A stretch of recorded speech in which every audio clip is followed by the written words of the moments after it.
بیری کے پتوں سے جو غسل ہے کہ اس سے جادو وغیرہ کی کاٹ ہو جاتی ہے اور خاص اس دن کے حوالے سے اس کی ترغیبات موجود ہیں، تو کیا کہیں گے آپ؟ دیکھیں، دو طرح کی بات ہے یہاں پر.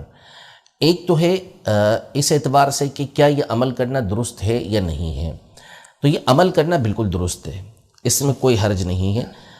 بہت سارے ٹوٹکے ہوتے ہیں، دادی اماں کے ٹوٹکے ہوتے ہیں اور گھر کے بزرگ جو ہوتے ہیں ان کے طرح طرح کے ٹوٹکے ہوتے ہیں جن کے ذریعے سے ہم دیکھتے ہیں کہ یہ معاملہ ہو جاتا ہے. ہمیں بھی نزلہ کھانسی وغیرہ ہوتا ہے تو گھر میں ٹوٹکوں کوئی کے نہ ذریعے کوئی ہو جاتا ہے. اسی طرح نظر ہوتی ہے تو نظر کے لیے کتنا زیادہ یہ لوگوں کو معلوم ہے اور اس کے تجربات ہیں. مشاہدہ ہے اس کا کہ مرچیاں گھمائی بغیر کچھ پڑے، آگ میں ڈالی، نظر اتر جاتی ہے. بالکل. تو ہوتا یہ ہے کہ دیکھیں جتنا بھی علاج ہوتا ہے نا، چاہے وہ طبی علاج ہو یا چاہے وہ روحانی علاج ہو، جو قرآن و سنت کے اندر ہے وہ تو الگ بات ہے، وہ اس میں موجود ہے تو وہ تو یقینی اور قطعی چیز ہے.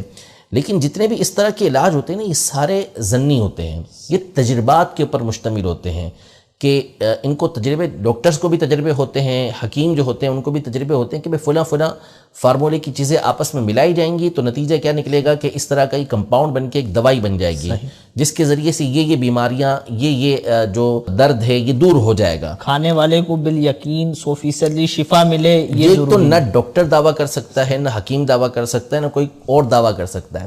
تو اسی طرح یہ جو روحانی علاج ہوتے ہیں، ایک وہ ہوتے ہیں کہ جو قرآن و سنت کے اندر موجود ہیں، وہ تو ظاہر ہے اس میں تو کوئی شک و شبہ ہو ہی نہیں سکتا.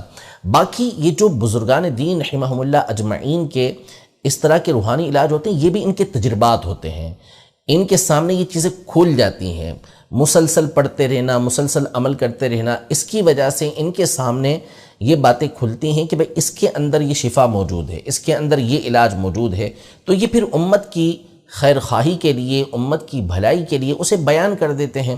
اب اس کا تجربہ ہوا کسی بزرگ رحمۃ اللہ تعالی علیہ کو، انہوں نے آگے بیان کر دیا کہ بھئی اگر کوئی ان پتوں سے نہا لیتا ہے تو پھر اس صورت میں سارا سال اس کی جادو سے حفاظت رہے گی. تو انہوں نے جب یہ دیکھا تو پھر آگے بیان کر دیا اسے. تو ان کے بیان کرنے پہ اگر کوئی عمل کرتا ہے تو کوئی اس میں حرج نہیں ہے. کوئی نہ اس کو فرض سمجھتا ہے، نہ کوئی اس کو واجب سمجھتا ہے، نہ کوئی اس کو سنت سمجھتا ہے، نہ اس پر کوئی عمل کرنا لازم قرار دیتا ہے، نہ کوئی اس کو مستحب بھی نہیں سمجھتا. فقط اس کو جائز سمجھا جاتا ہے کہ جو ایسا کرے گا اس کے لیے ٹھیک ہے، کوئی اس کے اوپر گناہ نہیں ہے. ظاہر ہے کہ اگر کوئی نہا لیتا ہے تو اس نے کیا کیا؟ اس نے کوئی جرم تو نہیں کیا نا، اس نے غسل ہی کیا ہے بیری کے پتوں سے کو ابال کر، تو اس کے نہانے میں اس کے جسم ناپاک کر دیا ہو، ایسا تو نہیں ہے. تو اس پہ تان و تشنیع کسی طرح کی نہیں ہو سکتی. دوسرا یہ کہ بعض لوگ پریشان ہو جاتے ہیں کہ نہیں عمل ہو سکا یہ، تو گویا کہ کوئی ایسا کام ان سے چھوٹ گیا کہ جو چھوٹنا نہیں چاہیے تھا. تو ایسا نہیں ہے، یہ کوئی فرض و واجب نہیں ہے کہ ایسا آپ نہیں کریں گے تو پھر اس صورت میں آپ کو یہ گناہ ہو جائے گا یا آپ کے ساتھ واقعی جو ہے وہ کوئی جادو والا معاملہ ہو جائے گا. تو ایسا نہیں ہے. یہ ایک ٹوٹکا ہے، ایک عمل ہے جس کو بزرگوں نے دیکھا، مفید سمجھا، آگے بیان کر دیا. عمل کرنا اس پر درست ہے. اب جو جتنے اعتقاد کے ساتھ اس پر عمل کرے گا اس کو فائدہ